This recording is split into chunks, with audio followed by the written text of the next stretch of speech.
உட்காரு. ம்ஹும். அது உன்னோட இருக்க. நீ தான் உட்காரணும். வா ஆஹா. உட்காரு உட்காரு. ம். ஏமா, யார் உக்காந்தா என்னம்மா? கண்ணம்மா, நீ பெருந்தன்மையோட பேசுற. நான் உன் அம்மாங்கிற உறவுக்காக சொல்றேன். அது தப்பு இல்ல.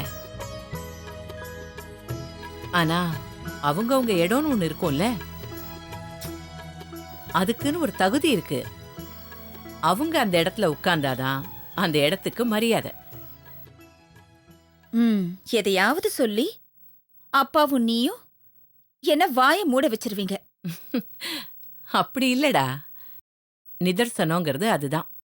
அம்மா, அப்படின்னா இந்த இடத்துல நான் உட்காரத்துக்கு காரணமே நீதானே? கண்ணம்மா, அது ஒரு தாய் தம் பிள்ளைக்கு செய்ய வேண்டிய கடமை. அத நான் செஞ்சேன். ஆனா அதுக்காக வான்கோழிய பருந்தாக்க நீ முயற்சிக்க கூடாது. வான்கோழியும் பருந்தாக ஆசைப்படக்கூடாது. இந்த இடத்துக்கு நீ வந்தது உறவோட அடிப்படையில இல்ல, உன் உழைப்போட அடிப்படையில. போர்க்களத்தை சந்திச்சு அங்க தளபதியா இருந்து கத்துக்கிட்டு அதுக்கப்புறம் நீ தலைமை பொறுப்புக்கு வந்திருக்க. உனக்கு வலி தெரியும், ரத்தத்தோட இழப்பு தெரியும், இந்த இடத்தோட மகிமை தெரியும்.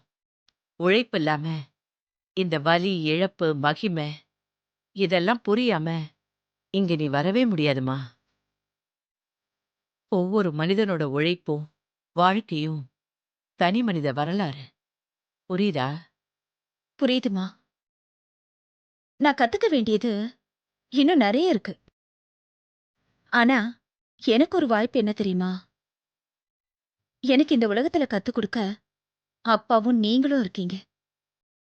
பல பொண்ணுங்களுக்கு கிடைக்காத பாக்கியம் இது.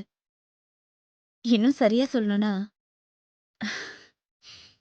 இப்படி ஒரு அப்பாவுக்கும் அம்மாவுக்கும் நான் பிறந்தது என்னோட பிறவி பையன். அம்மா, துரத்திட்டு வந்த நாய்க்கு பயந்து ஓடிட்டே இருந்தானா ஒரு சின்ன பையன். திடீர்னு கோவப்பட்டு அந்த நாய் பக்கம் திரும்பி கல் எடுத்து அடிச்சானா. உடனே அந்த நாய் ஓட ஆரம்பிச்சிருச்சான். அப்பதான் அவன் தெரிஞ்சுக்கிட்டானா, பயப்படாம திருப்பி அடிச்சா நாயும் ஓடும், இந்த உலகத்துல எவனும் ஓடுவான்னு. அந்த சின்ன பையன்தான் பிற்காலத்துல சதாம் ஹுசேன். நானும் துரத்தப்பட்டமா அந்த கணேஷால.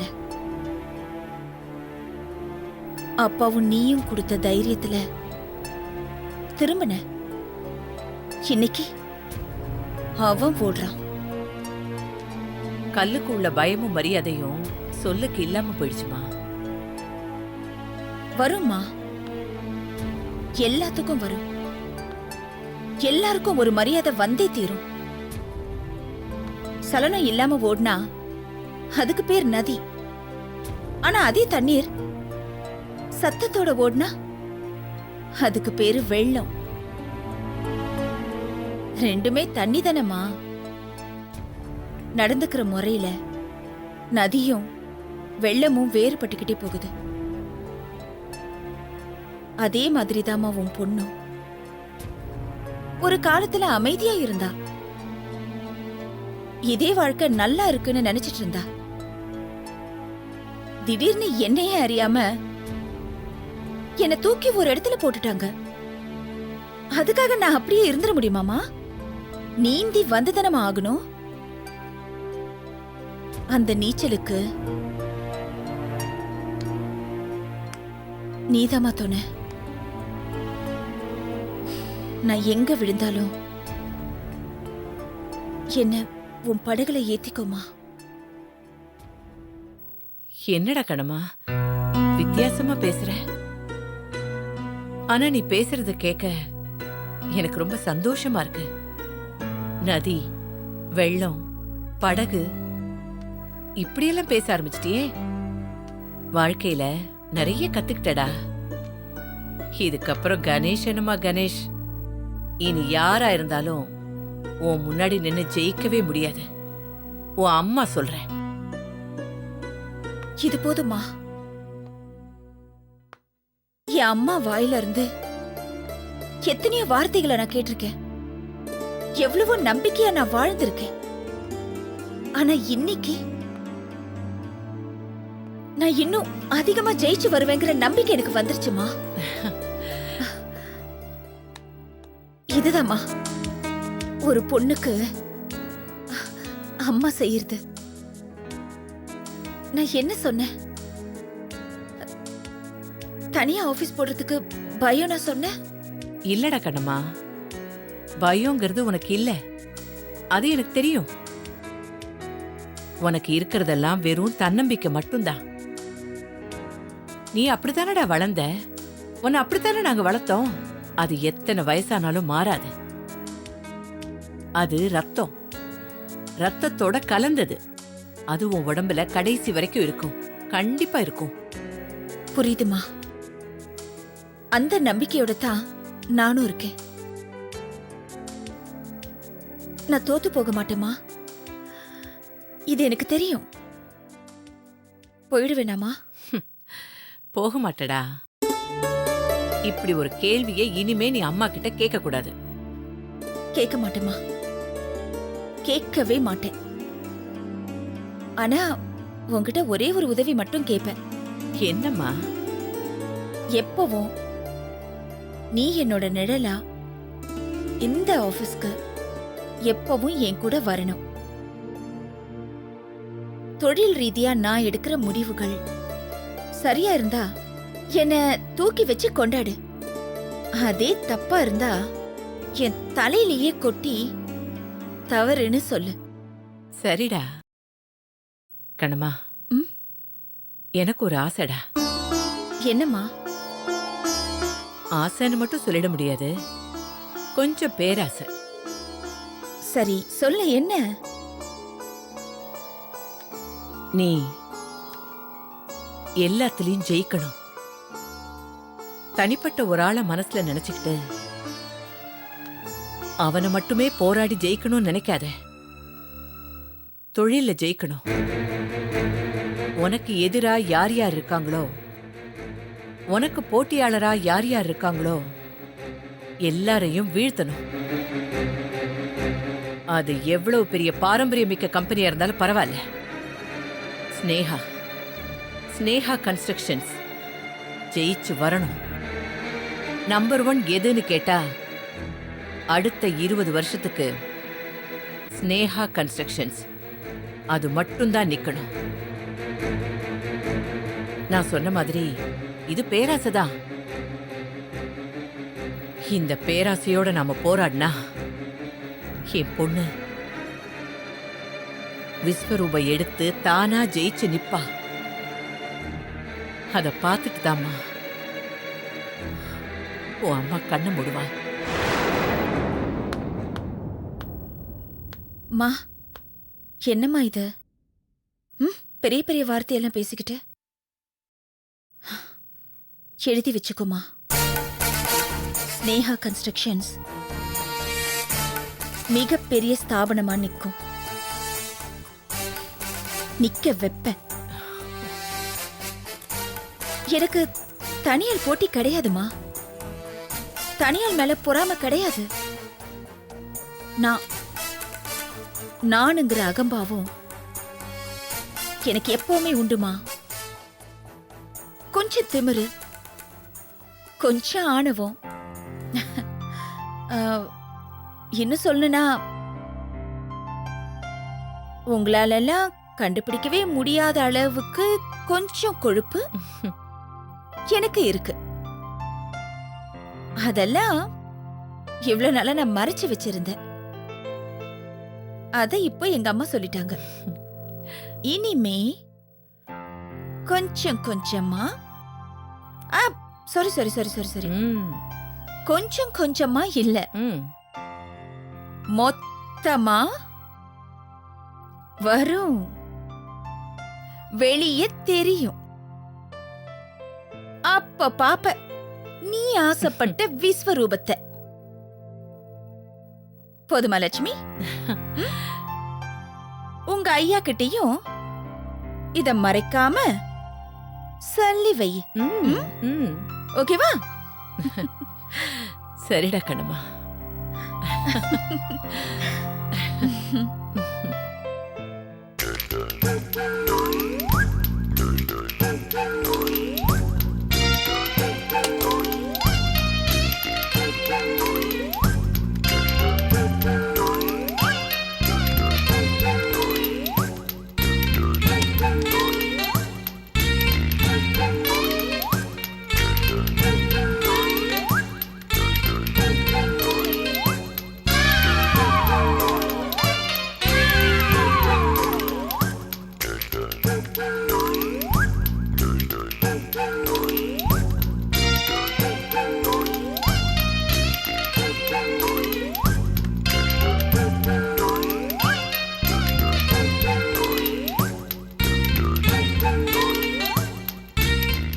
இந்திரா, என்ன சொல்லாம கொள்ளாம கிளம்பிட்ட? நான் ஒருத்தன் இங்க நிக்கிறதே தெரியலையா? அப்படியே பின்னாடி வா. என்னண்ணே? சாப்பாடு ரெடியா? எல்லாம் ரெடி. சரி, அது என்கிட்ட சொல்லிட்டு போக கூடாதா? நேரம் ஆச்சுண்ணே, மருமக டைமுக்கு சாப்பிடணும்ல. ஓ, டைமுக்கு சாப்பிடணும் இல்ல? நல்லா இருக்கு இந்திரா கேட்கறதுக்கு. ஏன் அப்படி சொல்றீங்க?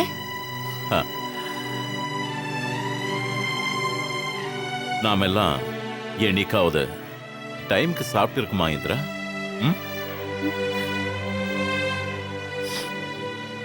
அப்பா இறந்த பிறகு அம்மா வேலைக்கு போய் சம்பாதிச்சுட்டு வர காசுல நம்ம 2 பேருக்கும் சோறு போடக்கூட முடியாம அழுகையோட இருக்கிறத வச்சு சமைச்சு போட்டதை சாப்பிட்டு வளர்ந்தவங்க தானம்மா நம்ம 2 பேரும். எதுக்கு இப்ப பழசெல்லாம்? பழச மறக்க கூடாதுமா, மறக்க கூடாது. இன்னைக்கு நான் லாயர்,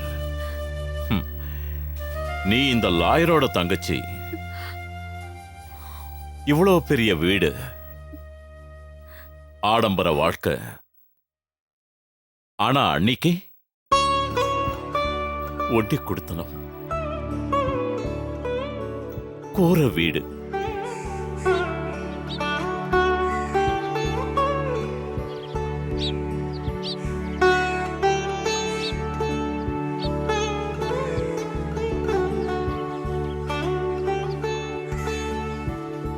மழை வந்தா வானத்தை பார்க்கிற அளவுக்கு வசதியான ஓட்ட வீடு.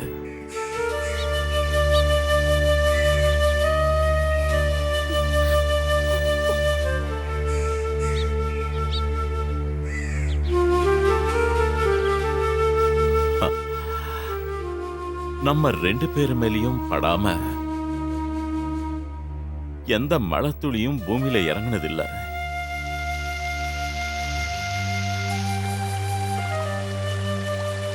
அப்போ தான் முந்தானிய நம்ம தலைமையில பிடிச்சு நம்ம 2 பேரும் நனையாம ஒட்டுமொத்த மழையும் நிப்பாட்டிட்டு தான் சந்தோஷப்படுற அம்மா.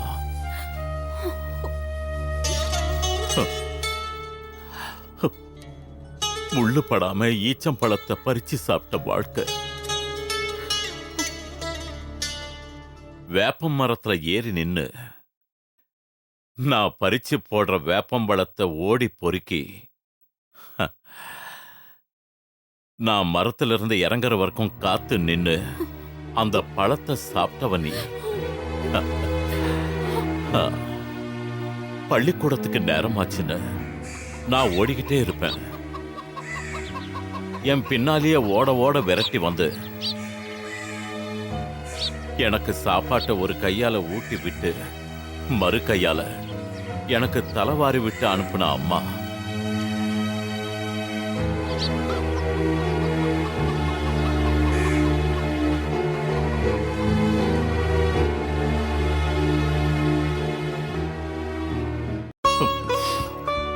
இப்படித்தாண்டா வாழ்ந்தோம்.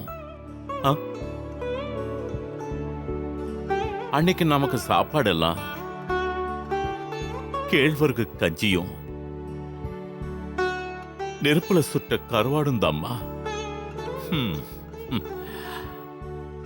அதுவும் நேரத்துக்கு வந்ததா? இல்லையே. இல்ல. ஈரத்துணியோட அருமை பசியோட நாம துடிச்சப்ப நம்ம வயித்துல கட்டி விடுவாங்களே அம்மா, அப்பதான்டா தெரிஞ்சது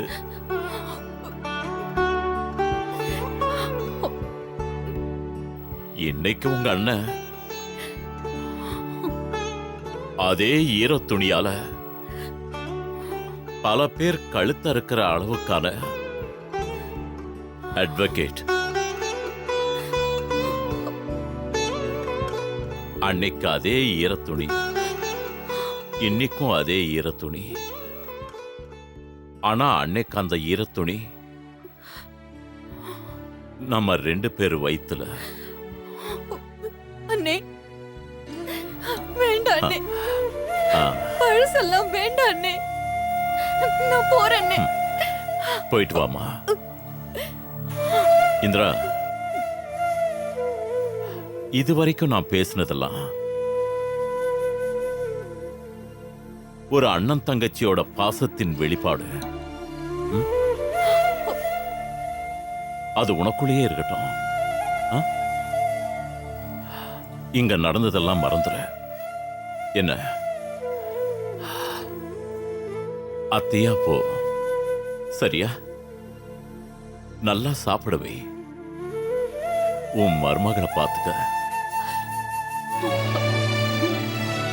இந்திரா, ஒரு நாள் உன் மருமகளை உன் வீட்டுக்கு கொண்டு வந்து விடுவேன். அன்னைக்கு அவளோட அந்தஸ்து மாறும், ஸ்தானம் மாறும். இப்ப உறவால அவ உன் மருமக. நான் ஒப்படைக்கிற அன்னைக்கு உரிமையோட அவ உன் மருமக. உன் மகனோட பொண்டாட்டி. அண்ணே விட்டுருங்க அண்ணே, நான் பாத்துக்கிறேன். விட்டுருங்க அண்ணே, என்னால தாங்க முடியல அண்ணே, என்னால தாங்க முடியல.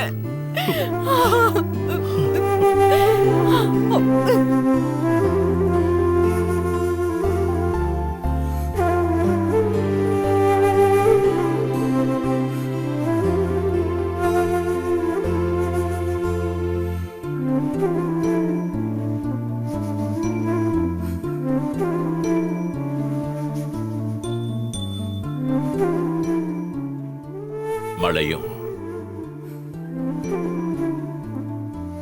மழை துளியும் தண்ணீரும் ஒண்ணுதான்.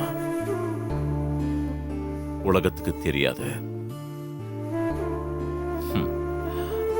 அதை அனுபவிச்சாதான் இந்த உண்மை புரியும். வலி வலி, நெஞ்சுக்குள்ள வலி அவனுக்கு மட்டும்தானே தெரியும்.